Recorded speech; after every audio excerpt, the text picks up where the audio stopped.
Deputy commissioner पर हमले के बायस रोके जाने वाला इमदादी सामान से भरे ट्रकों का काफिला आज सुबह के लिए रवाना होगा। पुलिस जराये के मुताबिक काफिला गुजरते वक्त मरकजी शाहराह पर कर्फ्यू नाफिज किया जाएगा। टल में फलों, सब्जियों, पोल्ट्री समेत दीगर सामान के 80 से ज्यादा ट्रक मौजूद। कुरम में हालात बदस्तूर कशीदा, 2 माह के लिए दफा 144 नाफिज। सिक्योरिटी फोर्सेस का गश्त, पाराचनार रोड पर धरना जारी। टल, पाराचनार शाहराह बदस्तूर बंद। अपर कुरम की 4 लाख आबादी महसूर। कुरम वाक़े के खिलाफ मंदोरी में भी धरना। कुरम फायरिंग वाक़े पर कोहाट में इजलास। चीफ सेक्रेटरी आईजी पुलिस और अस्करी हुकाम की शिरकत। इजलास में फैसला किया गया, कुरम वाक़े में मुलविस मुल्जिमान को किसी सूरत नहीं छोड़ा जाएगा। अमन खराब करने वालों के खिलाफ क्रैकडाउन किया जाएगा। जख्मी डीसी कुरम जावेदुल्ला महसूद की जगह deputy commissioner Ishfaq Khan DC Kurram तैनात। नोटिफिकेशन जारी। डीसी कुरम पर हमले का मुकदमा दर्ज। वाक़े में कादिर रहमान समेत दीगर 25 से 30 दहशतगर्द नामजद। 2 मुल्जिमान गिरफ्तार। हमला करने वाले 5 मुल्जिमान की शिनाख्त हो गई। खैबर पख्तूनख्वा हुकूमत का 5 दहशतगर्दों के सरों की कीमत मुकर्रर करने का फैसला। वज़ीर आला अली अमीन गंडापुर की ज़ेर सदारत कुरम की सूरत हाल पर हंगामी इजलास। इलाका मकीन मुआहदे की खिलाफ वर्जी के जिम्मेदार करार। फायरिंग के वाक़े में मुलविस तमाम अफराद के खिलाफ FIR दर्ज करके फौरी गिरफ्तार किया जाएगा। दहशतगर्दों का पूरी कुव्वत से कलाकमा करने का फैसला। किसी दहशतगर्द से ना रियायत की जाएगी, ना उनकी मुआवनत करने वालों को छोड़ा जाएगा। अहलियाने इलाका और जिरगा मुशीरान से भी मुल्जिमान की गिरफ्तारी में मदद ली जाएगी।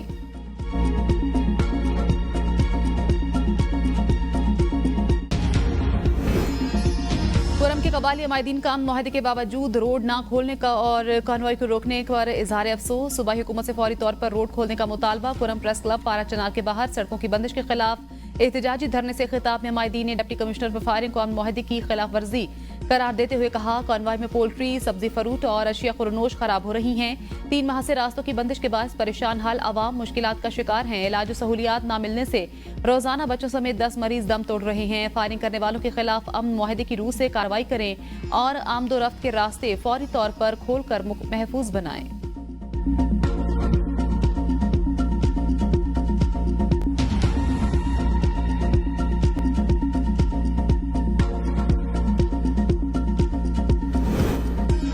वज़ीर-ए-आज़म की मुत्तहिदा अरब इमारात के सदर शेख मोहम्मद बिन ज़ैद अल नहयान से रहीम यार खान में मुलाकात। दोनों रहनुमाओं का इक़्तिसादी, सियासी और सकाफ़ती ताल्लुकात को फ़रोग़ देने के आज़म का इज़हार।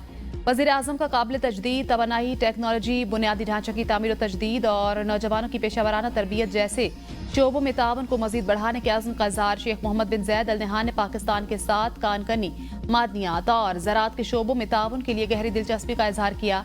दोनों रहनुमाओं ने खित्ते में अमन और तरक्की के लिए अपने आज़म का इयादा किया।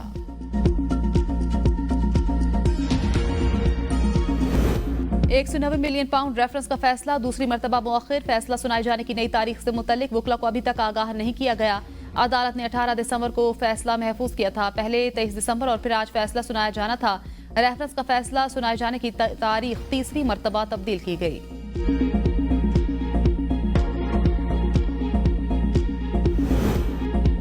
बानी PTI इसलिए कैद हैं कि वो रसीदें नहीं दिखा सके। वजीर मंसूबाबंदी एहसन इकबाल कहते हैं, बानी PTI दूसरों से रसीदें मांगते थे, इनकी अपनी बोगस निकली। बानी PTI को असली रसीदें दिखाकर कानून को मुतमईन करना होगा। साबिक वजीर आजम ने 190 मिलियन पाउंड खजाने के बजाय दोस्त के अकाउंट में क्यों जमा कराए। बानी PTI अदालत को तसल्ली बख्श जवाब देंगे तो रिहा हो जाएंगे। दुनिया की कोई जमहूरियत मुल्की तंसीबात पर हमलों की इजाजत नहीं देती। हुकूमत संजीदगी और खुलूस नीयत के साथ मुज़ाकरात कर रही है। मुज़ाकरात की कामयाबी का दारोमदार PTI के मुतालबात पर है। मुतालबात पूरे करने वाले हुए तो हुकूमत जरूर ताउन करेगी। अल-कादिर ट्रस्ट केस में साबिक वज़ीर आज़म और उनकी अहलिया बेनिफिशरी नहीं। साहबजादा हामिद रजा कहते हैं, अगर फैसला खिलाफ आएगा तो मुज़ाकरात पर असर जरूर पड़ेगा।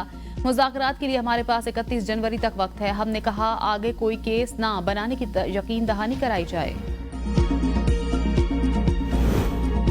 तहरीक इंसाफ को मुतालबात तहरीरी तौर पर पेश करने होंगे। ये नहीं कह रहा तहरीरी मुतालबात ना आए तो मुज़ाकरात टूट सकते हैं। इरफान सिद्दीकी कहते हैं, कहा गया कागज देना ना देना मायने नहीं रखता। हमने वकला के पास जाना है, दस्तावेज होनी चाहिए। तहरीक इंसाफ के रहनुमा तहरीरी मुतालबात के हवाले से 2 बार रजामंदी जाहिर कर चुके हैं। नहीं जानता वो तहरीरी मुतालबात नहीं देते तो कमेटी क्या इज्तिमाई रद्द-ए-अमल देगी।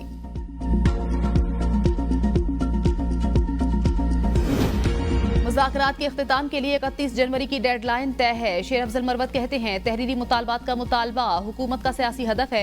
हुकूमत चाहती है कि वो बताए कि हमने इसका मैंडेट मान लिया। साबिक वज़ीर आज़म किसी एग्जीक्यूटिव ऑर्डर के जरिए रिहाई नहीं लेंगे। कोई ऐसा कानून नहीं जिसके तहत हुकूमत बानी को रिहा करे। 190 मिलियन पाउंड रेफरेंस का फैसला क्यों मुअख्खर हुआ, नहीं जानता।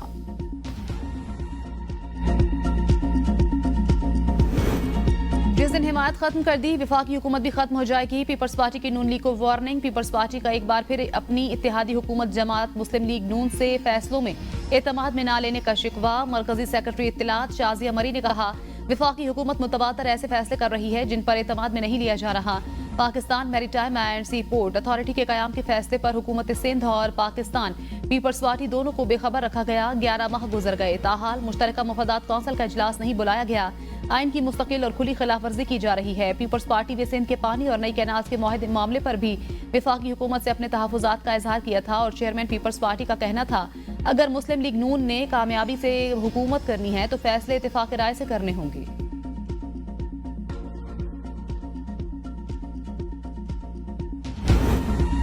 कोयटा के हल्का पीबी 45 के तमाम 15 पोलिंग स्टेशन के गैर हतमी गैर सरकारी नताइज। फॉर्म 47 के मुताबिक पीपल्स पार्टी के अली मदद जतक 6,883 वोट लेकर जीत गए। पश्तूनख्वा अवामी मिली पार्टी के नसरुल्लाह 4,122 वोट लेकर दूसरे नंबर पर, जबकि जेजुआई के उस्मान परकानी 3,731 वोट लेकर तीसरे नंबर पर रहे। नताइज पर जेजुआई के तहफुजात। लियाकत पार्क के सामने एहतजाज। मुजाहिरीन शहराई ट्रैफिक के लिए बंद कर दी। मुबैना धांधली के खिलाफ शटरडाउन हड़ताल का ऐलान।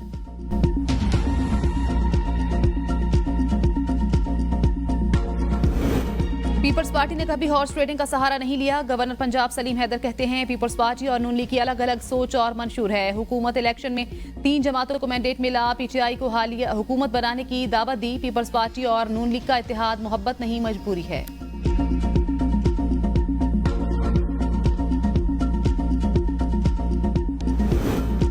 केप टाउन टेस्ट में जख्मी होने वाले साइम अयूब को लंदन भेजने का फैसला डॉक्टर से मुशावरत के बाद किया गया। 6 हफ्ते के लिए क्रिकेट से बाहर होने का खदशा। चेयरमैन पीसीबी का साइम अयूब से राब्ता। मोहसिन नकवी ने कहा, लंदन के स्पोर्ट्स आर्थो के माहिर डॉक्टर्स साइम अयूब का चेकअप करेंगे। डॉक्टर ने साइम अयूब की तमाम मेडिकल रिपोर्ट्स लंदन भिजवा दी हैं। साइम अयूब पाकिस्तान क्रिकेट का असासा हैं। उनके इलाज मुआवजे के लिए तमाम तर वसाइल बरवे कार लाए जाएंगे।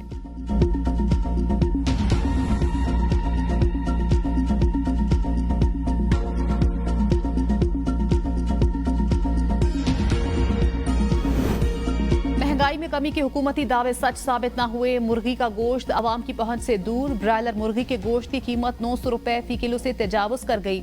रावलपिंडी में 2 हफ्तों के दौरान जिंदा ब्रायलर मुर्गी की फी किलो कीमत 285 से बढ़कर 530 रुपए। जिंदा ब्रायलर मुर्गी फी मन 19,200 रुपए से तजावुज कर गई। शहरी मुर्गी की बढ़ती हुई कीमतों पर फट पड़े। कहा, हुकूमत महंगाई में कमी के झूठे दावों का प्रचार बंद करे। गरीब को रिलीफ नहीं दे सकते तो तकलीफ भी ना दें। कराची के खुले मैनहोल ने एक और बच्चे की जान ले ली। शाह फैसल कॉलोनी में बच्चा मैनहोल में गिर गया। बच्चा शादी में शिरकत के लिए आया था। 2 घंटे की जदोजहद के बाद बच्चे की लाश निकाली गई। लवाहिकीन का इंतजामिया के खिलाफ कार्रवाई का मुतालबा। गवर्नर सिंध का नोटिस। मेयर कराची से राब्ता। मुर्तजा वहाब कहते हैं, पूरे शहर के मैनहोल्स को जल्द बंद कर दिया जाएगा।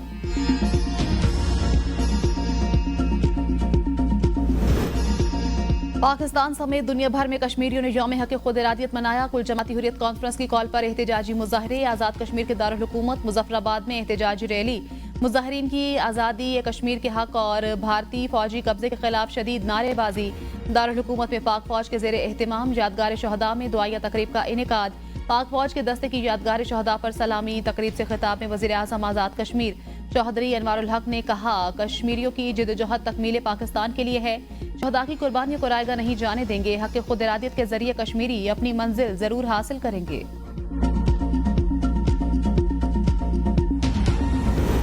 वज़ीर आज़म का लेस्को में करप्शन के इल्जामात पर मुअत्तल 12 अफसरान की बहाली का नोटिस। Chief executive LESCO engineer Shahid Haider को मामले की तहकीकात का हुक्म। कमेटी कायम। कमेटी 10 दिन में रिपोर्ट वज़ीर आज़म शहबाज शरीफ को पेश करेगी। कमेटी जून 2024 में होने वाली ओवर बिलिंग का भी जायजा लेगी। कराची में थाना शाह लतीफ टाउन की हदूद में टेक्सटाइल फैक्ट्री का बॉयलर फट गया। बॉयलर फटने से इलाका जोरदार धमाके की आवाज से गूंज उठा। रेस्क्यू हुकाम के मुताबिक कंपनी के 2 मुलाजमीन मामूली जख्मी हुए। जख्मी मुलाजमीन को अस्पताल भिजवा दिया गया। डिप्टी मेयर सलमान अब्दुल्ला मुराद के मुताबिक पुलिस टीमें और रेस्क्यू एहलकारों ने फौरी तौर पर इमदादी कार्रवाइयां शुरू कर दी। एसएसपी मलिर का कहना है पुलिस ने वाकये की तहकीकात शुरू कर दी। मुल्क के बेशतर इलाकों में खून जमा देने वाली सर्दी का राज, कहीं बारिश कहीं बर्फबारी। पाराचनार, चित्राल, गिजर, ज़ियारत, कलात में बर्फबारी। पहाड़ों ने सफेद चादर ओढ़ ली। नदी नाले और झीलें जम गईं। पाराचनार में शहरों मुल्हिका इलाकों में बारिश, कोहे सफेद पर बर्फबारी। बारिश और बर्फबारी के बायस सर्दी की शिद्दत में इजाफा। रास्तों की बंदिश से खुश्क लकड़ी की किल्लत से आवाम को मुश्किलात। बलूचिस्तान में ज़ियारत, कलात और संजाबी में खून जमा देने वाली सर्दी। शदीद सर्दी के बायस मामूलाती जिंदगी शदीद मुतासिर। यखबस्ता हवाओं की वजह से बिजली और गैस की फराहमी मुअत्तल। चित्राल में 7 इंच, कैलाश वैली और गर्म चश्मा में 1 फीट से ज्यादा बर्फ पड़ी। लवारी टनल रोड पर बर्फ हटाने का काम जारी। गाड़ियों को लवारी टनल रोड अबूर करने में शदीद मुश्किलात का सामना। चित्राल की तमाम अंदरूनी सड़कें आमदोरफ्त के लिए बंद। शदीद सर्दी की लहर आइंदा चंद रोज तक जारी रहेगी। बेशतर इलाकों में आज भी बारिश और बर्फबारी जारी रहने की पेशगोई।